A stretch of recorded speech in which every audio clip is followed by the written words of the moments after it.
지난 여름 병원에 있을 때에 몇 권의 책을 보았습니다. 그 중에 공자가 죽어야 나라가 산다라는 책을 보면서 내용도 내용이지만 특별히 글 쓴 저자의 담백성과 자기 주장에 대한 그 명쾌한 입장이 인상 깊었습니다.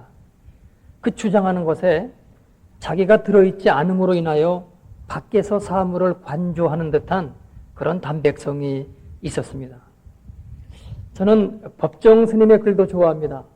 구원의 문제에 대하여는 아무것도 참고할 것이 없지만 사물을 바라보는 눈이 예사롭지가 않고 역시 자기 자신을 넘어서 사물을 보기 때문에 인간적인 헛된 생각이 들어있지 않은 담백성이 있기 때문입니다. 그래서 이런 분들의 글을 대할 때마다 저 자신과 또 기독교 신앙을 생각하게 됩니다. 나는 어느 만큼 내 인생을 담백하며 구김없이 하나님 보시기에 투명하게 살고 있는가. 그리고 기독교 신앙은 분명 이들이 누리고 있는 이런 것들을 능가하는 진리인데 과연 우리 기독교인들은 이런 것들을 누리고 있는가 하는 질문입니다. 우리는 하나님을 믿습니다.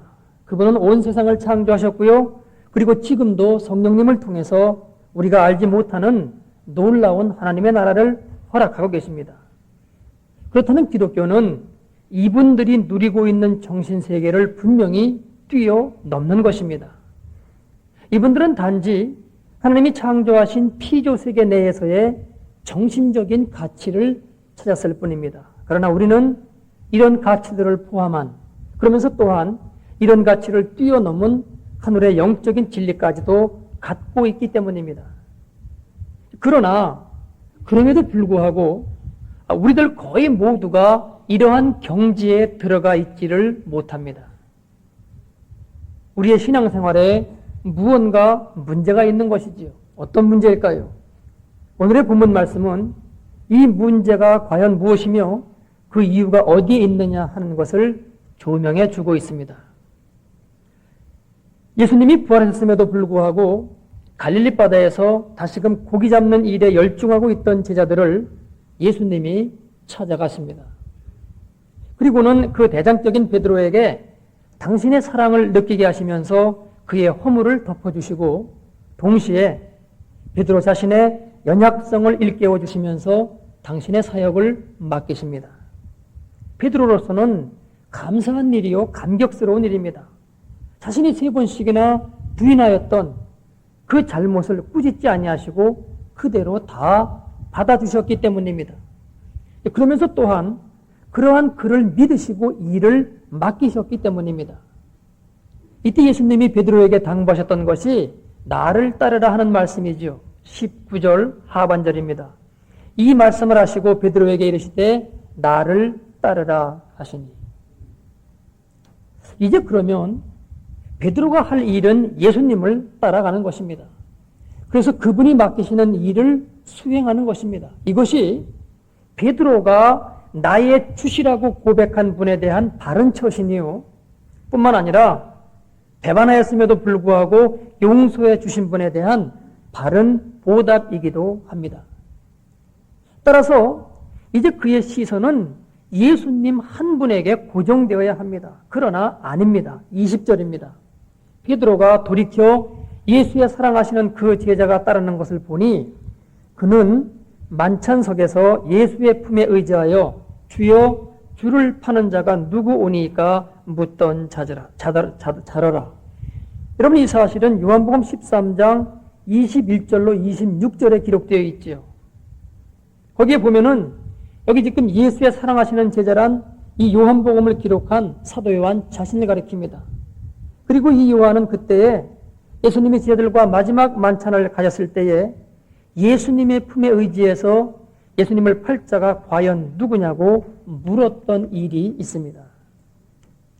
그러니까 지금 예수님이 베드로에게 당신의 사랑을 나타내신 후 이제는 나를 따르라고 말씀하셨는데 베드로가 그 말을 듣고 나서 돌이켜보니까 뒤에 요한이 있습니다.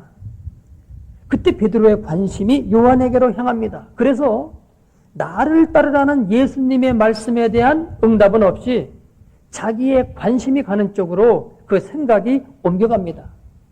그래서 묻는 것이 21절입니다.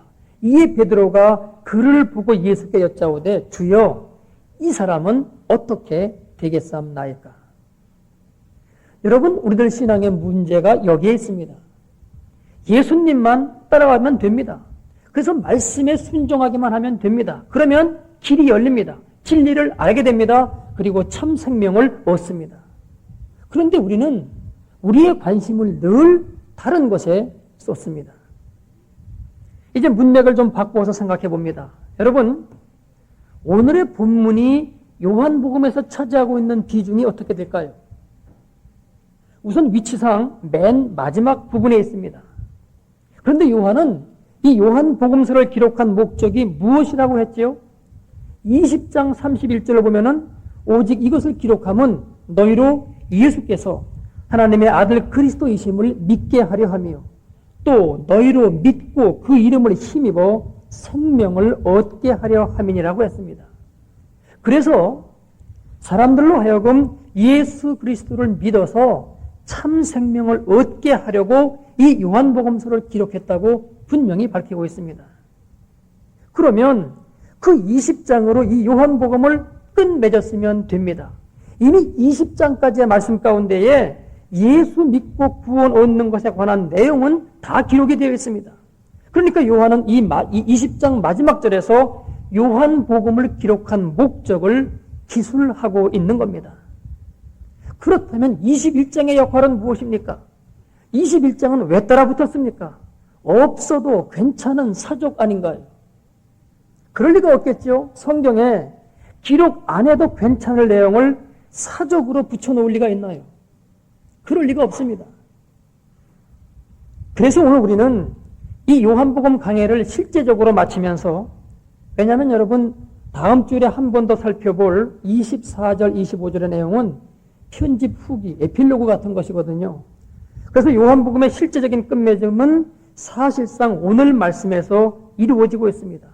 그래서 오늘 이 요한복음 강해를 실제적으로 마무리하면서 예수 그리스도의 생명을 받은 사람들이 가야 할 길에 대한 것을 분명히 알고 넘어가기를 바랍니다.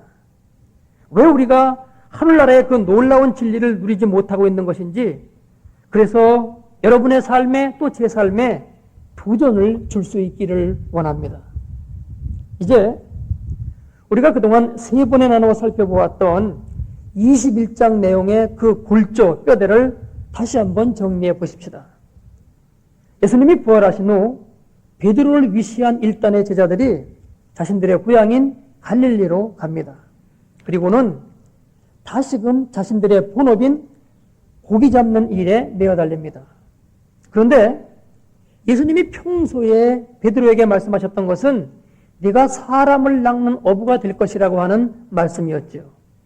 그러나 지금 이 말씀은 베드로와는 상관이 없는 말씀이 되어가고 있습니다. 그래서 예수님이 제자들이 있는 갈릴리의 이 현장으로 몸소 찾아오십니다.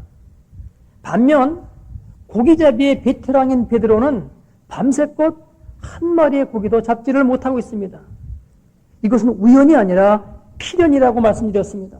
하나님의 말씀과 반대되는 길로 나가고 있는 자에게 하나님의 계획적인 섭리가 나타나고 있는 필연적인 일입니다. 그래서 새벽녘에 기진막진하여서 기운도 빠지고 또한 낙심 속에 빠져있는 이들을 향하여 예수님이 말씀하시죠. 그물을 오른편에 던져라, 그리하면 얻으리라. 그때 그물이 찢어지기 직전까지의 상태로 많은 고기가 잡힙니다.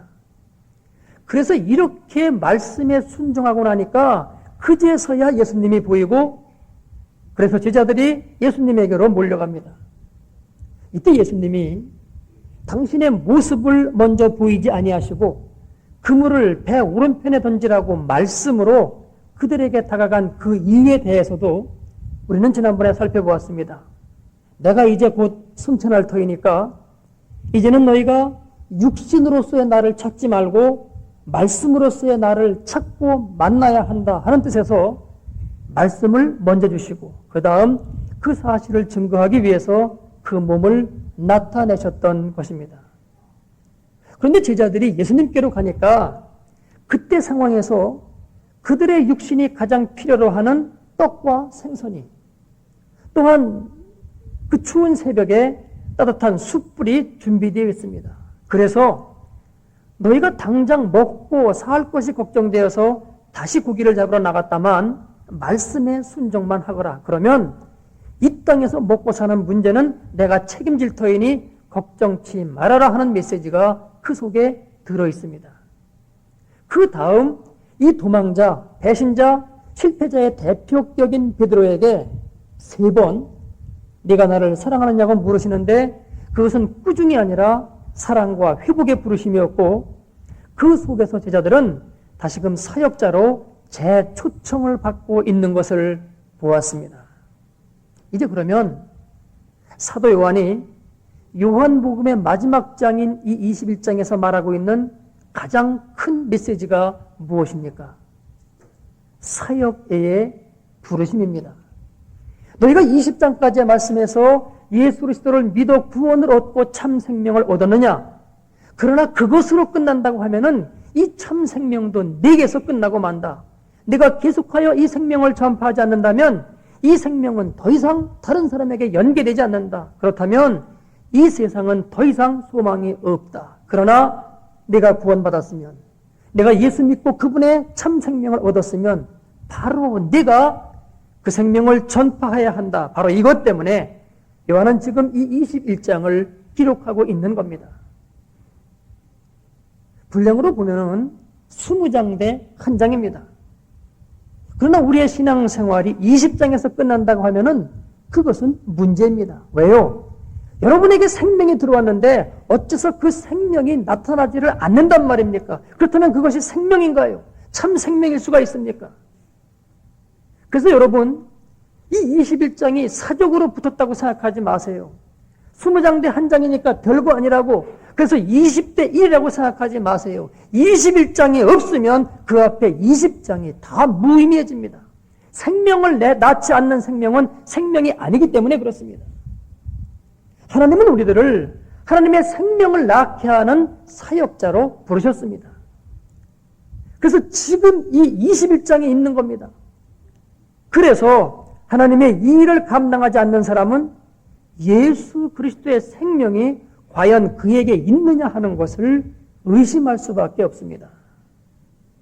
사역에 대해서 한국교회가 아주 크게 오해하고 있는 것이 있습니다. 사역은 목사가 하는 것이고 평신도와는 관계가 없다고 하는 생각입니다. 아닙니다. 우리 모두가 다 사역자입니다. 왜 교회를 그리스도의 몸이라고 합니까? 왜 우리가 다 그 몸의 지체라고 합니까? 우리가 다 사역자이기 때문입니다. 또 왜 성경은 우리가 다 왕 같은 제사장이라고 하여서 만인 제사장서를 말씀하고 있습니까? 우리 모두가 다 사역자이기 때문입니다. 여러분, 부흥하고 발전하는 교회를 보세요. 온 교우들이 다 움직입니다. 온 교우들이 다 하나님의 일을 감당할 때에 그 교회가 부흥되고 발전되는 것입니다. 그런데 사역이라고 할 때에 보통 우리에게 있는 개념은 남 앞에 나서는 것이고, 그래서 높은 것이고, 그래서 자신을 드러내는 그런 개념이 우리 가운데 은연중에 있습니다. 그래서 이런 생각이 지나치면 다른 사람 앞에 군림하려 듭니다. 여러분, 성경이 말하는 사역이라는 것이 이런 게 아니죠. 섬기는 것이죠. 그러면 어떤 사람이 정말로 섬길 수 있습니까? 자기가 아무것도 아닌 존재임을 아는 사람, 그때 그 사람이야말로 정말로 다른 사람을 섬길 수가 있는 것입니다. 그러면 여러분, 예수님이 베드로에게 3번씩이나 네가 나를 사랑하느냐고 말씀하시면서, 그것도 3번째는 아가페의 사랑이 아닌 필레오의 사랑으로 네가 나를 사랑하느냐고 물으심으로써 베드로 자신의 그 열심이 아무것도 아님을 알게 하신 후에 내 양을 먹이라고 그 일을 맡기신 이유를 아시겠습니까?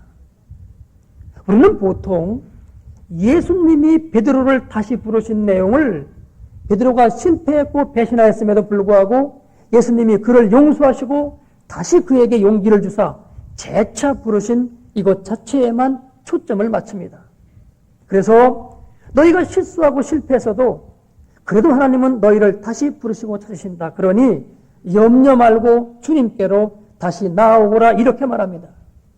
물론 이것은 사실입니다. 그러나 그 다음에 중요한 것이 있습니다. 그것은 이때 베드로의 마음이 낮아질 대로 낮아졌다는 사실입니다. 그래서 하나님이 그를 다시 쓰셨다는 사실입니다.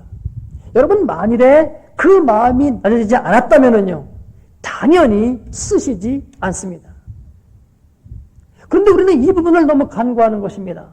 나는 사역할 존재가 못 됩니다. 나를 돌아보니 도무지 엉망입니다. 어찌 제가 주님이 피 흘려주고 사신 이 귀한 양떼들의 생명을 책임질 수가 있겠습니까? 나는 못합니다 하는 거기 그 자리에 하나님이 성령으로 임재하시며 당신의 일을 맡기신단 말이죠. 그래서 바울은 고린도전서 1장 27절로 29절에서 말하였습니다. 하나님께서 세상의 미련한 것들을 택하사 지혜 있는 자들을 부끄럽게 하려 하시고 세상의 약한 것들을 택하사 강한 것들을 부끄럽게 하려 하시며 하나님께서 세상에 전한 것들과 멸시받는 것들과 없는 것들을 택하사 있는 것들을 폐하려 하시나니 이는 아무 육체라도 하나님 앞에서 자랑하지 못하게 하려 하십니다. 그런데요, 사역자가 자신이 낮아지는 이 기본적인 자세를 잊어버릴 때 나오는 것이 다른 사람과의 비교의식입니다.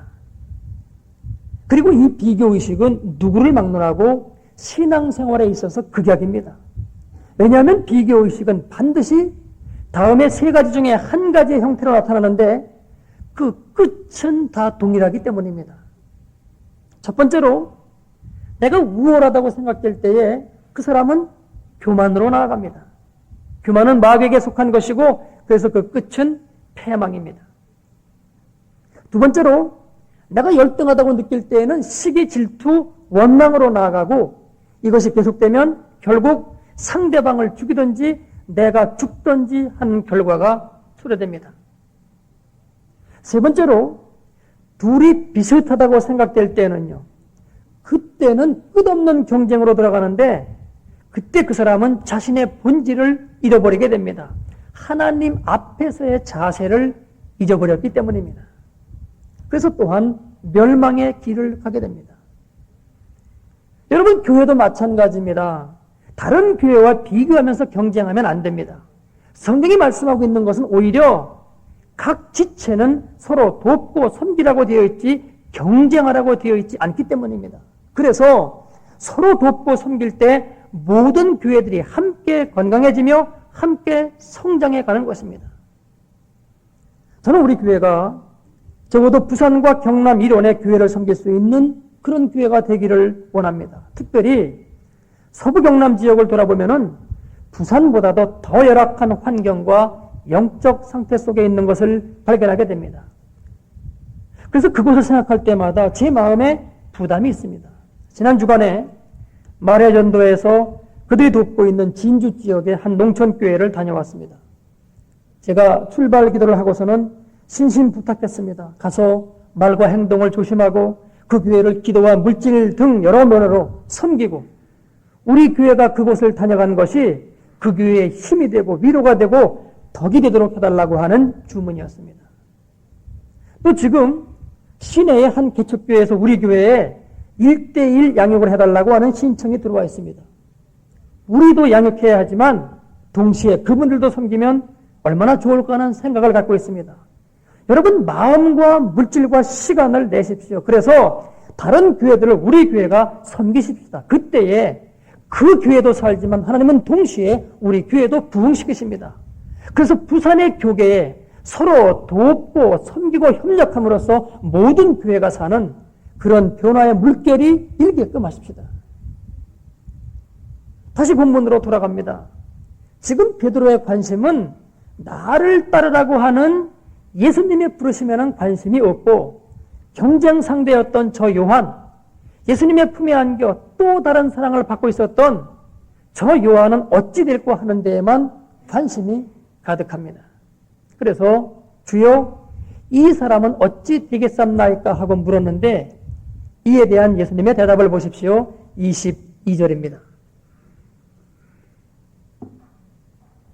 예수께서 가라사대 내가 올 때까지 그를 머물게 하고자 할지라도 네게 무슨 상관이냐? 너는 나를 따르라 하시더라. 요즘 아이들 말로 다 신경 끄라는 겁니다. 내가 다시 재림할 때까지 그가 이 땅에 산다고 한들 그게 너와 무슨 관계가 있느냐? 너는 단지 나를 따르라고 하는 내 말에 순종하고 따르기만 하면 된다. 이런 말씀이죠. 여러분, 모든 사람의 인생길이 제각기 다 다릅니다. 이것은 믿음 가운데 들어온 사람들 역시도 마찬가지입니다.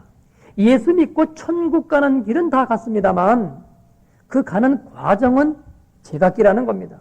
어떤 분은 대단히 순탄한 길을 갑니다. 그런데 대단히 착한 어떤 분은 아주 힘든 고난의 길을 갑니다. 그래서 우리의 눈으로 보면 잘 이해가 안 될 때가 있고 하나님이 공평치 않으신 것처럼 보일 때가 있습니다. 그러나 아닙니다. 성령 충만하고 충성되었던 종 스데반이 왜 그리 일찍 죽어야 했습니까?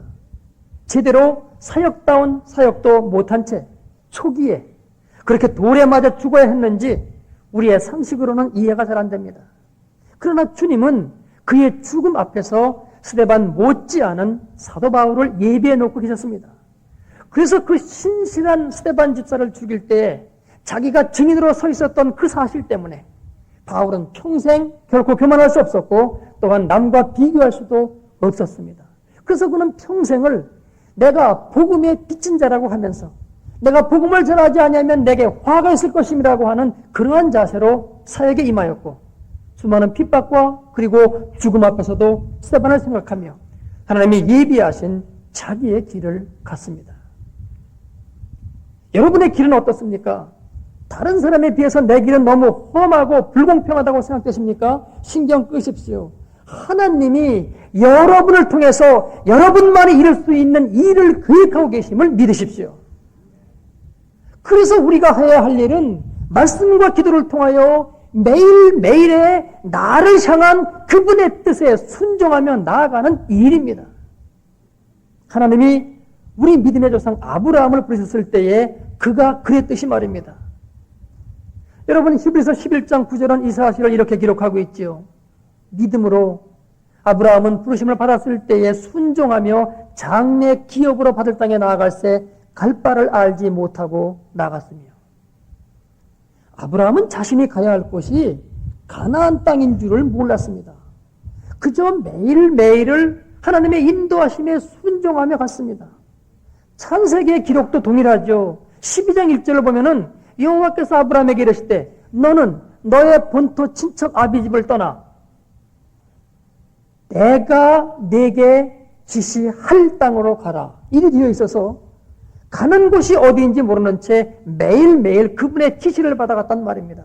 답답한 일이죠. 그러나 이 땅의 목적지 가나안을 통하여 하나님이 정말로 아브라함에게 주시고자 했던 것은 가나안 이전의 믿음이었기에 이렇게 훈련을 시키셨던 것이고 그래서 히브리서는 아브라함이 하나님의 부르심을 받아 순종하며 장래 기업으로 받을 땅에 나아갈새 갈 바를 알지 못하였으나 오직 믿음으로 하나님의 말씀을 따라갔더니만 결국은 그것에 들어갔다고 기록하고 있는 것입니다. 하나님은 우리의 믿음을 연단시키면서 그 믿음을 통하여 당신의 일을 이루십니다. 그래서 그것이 훗날 우리에게 하늘의 상급으로 자리 잡게 되는 것이죠. 그래서 우리들의 이 믿음의 길이 각기 다를 수밖에 없는 것입니다. 이제 마지막 23절을 보십시오. 이 말씀이 형제들에게서 나가서 그 제자는 죽지 아니하겠다 하였으나 예수의 말씀은 그가 죽지 않겠다 하신 것이 아니라 내가 올 때까지 그를 머물게 하고자 할지라도 네게 무슨 상관이냐 하신 것이로라. 지난주 성령 강림주일에 이 요한복음 21장을 갖고 반드시 우리에게 성령이 임해야만 된다고 설교한 내용을 기억하십니까? 지금 제자들은 예수님의 말씀을 알아듣지 못하고 있습니다. 주님의 이 말씀을 요한이 예수님이 다시 오실 때까지 죽지 않을 것이라고 받아들이고 있습니다. 그래서 지금 이 요한복음 마지막 구절이 다시금 성령 세례의 필요성을 증가하고 있습니다. 성령이 오시지 아니하면 아무도 예수님의 말씀을 결코 그 뜻 그대로 알아들을 수 없기 때문입니다. 그래서 그 말씀대로 살아갈 수가 없기 때문입니다. 이제 여러분, 오늘의 말씀을 마감합니다. 아니, 어떤 의미에서는 실제적인 관점에서 요한복음 전체의 내용을 결론 짓습니다. 여러분이 예수를 믿고 구원받았습니까? 그래서 예수 그리스도의 생명이 있습니까? 그러면 그 생명을 다른 사람에게 전해야 합니다. 이것이 구원받은 자가 행하여야 할 가장 기본적인 하나님의 사역입니다. 그래서 하나님은 우리 모두를 당신의 사역자로 부르십니다. 지금도 우리 모두를 향하여 부르고 계십니다. 그런데 여기에는 세 가지의 조건이 있습니다. 첫째는 나는 이 일을 할 수 없습니다. 내가 아무것도 아닌 존재이기 때문입니다 하는 진실로 자기를 부인하는 고백이 우리의 속 깊은 곳에 항상 살아있어야 합니다. 가장 기본적인 이 자세가 되어 있지 않은 사람을 하나님은 쓰시지 않습니다. 이런 사람은 언젠가 남과 비교하는 가운데 스스로 파멸의 길을 가게 되기 때문입니다. 그래서 하나님의 일도 망치기 때문입니다. 두 번째는 오직 주님만 따라가고자 하는 확고한 결단이 있어야 됩니다. 그리고 그 한계는 내 목숨을 하나님의 말씀에 거는 수준이어야 됩니다. 젊어서는 내가 스스로 띠뛰고 원하는 곳으로 다녔거니와 늙어서는 네 팔을 벌리리니 하는 말씀 속에서 베드로가 십자가 위에서 순교해야 할 것을 주님이 말씀하셨기 때문입니다. 결코 쉽지 않은 일이죠. 그러나 세 번째 조건이 충족되면 가능하고도 남습니다. 그래서 마지막 세 번째 조건이 성령 충만함을 사모하며 간구하여서 그것을 덧입는 일입니다. 이것 없이 우리는 누구도 하나님의 뜻을 온전히 알 수도 없고 따를 수도 없고 이룰 수도 없습니다. 그래서 그분이 맡기신 사역을 감당할 수가 없습니다. 요한복음 다음은 일명 성령 행전이라고 일컫는 많이 언급하고 있는 것은 누가가 아니라 요한입니다. 그래서 요한복음 다음에 이 사도행전이 놓여져 있는 것이 하나님의 어떤 의도하심이 있지 않나 하는 그러한 생각도 저는 개인적으로 듭니다. 성령님을 사모하십시오. 이것 없이는 우리의 모든 신앙이 지식으로 끝날 뿐임을 우리는 명심해야 됩니다. 그리고 성령님이 임할 때만이 우리는 하나님이 우리를 사역자로 부르시고 맡기신 그 임무를, 그 기대를, 그 사역을 온전히 감당할 수가 있기 때문입니다. 요한복음 강의를 마치면서 하나님은 이미 우리에게 구원을, 그 새 생명을 주신 하나님은 이제는 우리를 당신의 사역자로 부르고 계십니다. 2000년 전 갈릴리 바닷가에서 베드로를 부르셨던 것처럼 우리들 각자 한 사람 한 사람을 부르고 계십니다. 그 한 사람이 우리 교회를 변화시키고 부산을 변화시키고 우리나라를 변화시키며 세계를 변화시킬 수가 있기 때문입니다. 세 가지 조건을 충족시켜가면서 하나님의 이 부르심에 응할 이 시대의 베드로는 누구입니까? 하나님은 지금 그 한 사람을 찾고 계십니다. 기도하겠습니다. 아버지의 이 부르심에 내가 응답하오니 나를 받으소서. 예수님의 이름으로 기도드리옵나이다. 아멘.